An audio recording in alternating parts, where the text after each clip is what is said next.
সাল ১৯৮২। ২২ বছরের টকবগে তরুণ মানিক মিয়া। কিন্তু মানিক মিয়াকে এত অল্প বয়সেই জীবন নিয়ে গেল এক ভিন্ন মোড়ে। ঘটে গেল বিশাল দুর্ঘটনা, হারাতে হলো দুটি পা। পাবিহীন টকবগে তরুণ মানিক মিয়া হয়ে গেলেন নিঃস্ব, অসহায়। কিন্তু জীবনের চাকা কখন কোথায় নিয়ে যায় তা কেউ জানে না। দুই পাহীন পঙ্গু মানিক মিয়া পরবর্তীতে হয়ে উঠলেন সচ্ছল, সফল। তার দুর্বলতা তাকে নিয়ে গেল সফলতার পথে। কি ঘটেছিল, কেন ঘটেছিল, আর এই পরিবর্তনই বা হলো কি করে, আজ শোনাবো সেই জীবনের গল্প। ১৯৮২ সালে এক ট্রেন দুর্ঘটনায় আমার পা দুইটা চলে যায়। রিস্কার মিস্ত্রি কাজটা আমি বাইছা নেই। ১৯৮৩ সাল থেকে এই পর্যন্ত এই কাজে নিয়োজিত আছি। জীবন কখনো কখনো মানুষকে এমন এক মোড়ে এনে দাঁড় করায় যেখানে হাল ছেড়ে দেওয়া ছাড়া আর কোনো পথই খোলা থাকে না। কিন্তু কেউ কেউ সেখান থেকে শুরু করে নতুন লড়াই। মানিক মিয়া তেমনই একজন মানুষ।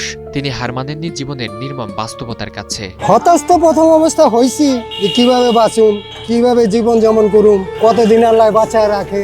জীবনের সবচেয়ে শক্ত ভরসাটুকু হারিয়ে তখন তিনি প্রায় দিশাহারা।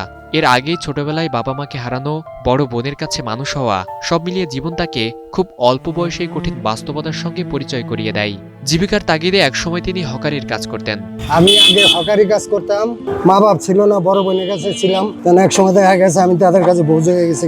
প্রতি সপ্তাহে সর্বোচ্চবার বিকাশ পেমেন্টে 50 জন হবেন পেমেন্ট চ্যাম্পিয়ন। জিতে নিন টিভি সহ আকর্ষণীয় সব প্রাইজ। পা হারানোর পর জীবন যখন তার কাছে অর্থহীন মনে হয়েছিল, ঠিক তখনই এক প্রতিবেশী চাচার পরামর্শে বদলে যায় তার জীবনের গতিপথ। সেই পরামর্শই তিনি শুরু করেন মেকানিকের কাজ শেখা। ধীরে ধীরে শেখা কাজ আর অদম্য ইচ্ছাশক্তি তাকে সফলতার পথে এগিয়ে নিয়ে যায়। আমার এক বড় ভাই ছিল, এই লাইনেই ছিল।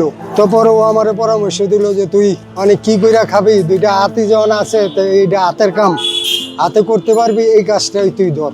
পরে আর কথা মতো আমি এই কাজে নামি, এই কাজ করতেছি, আল্লাহ চালাই নিতে আছে।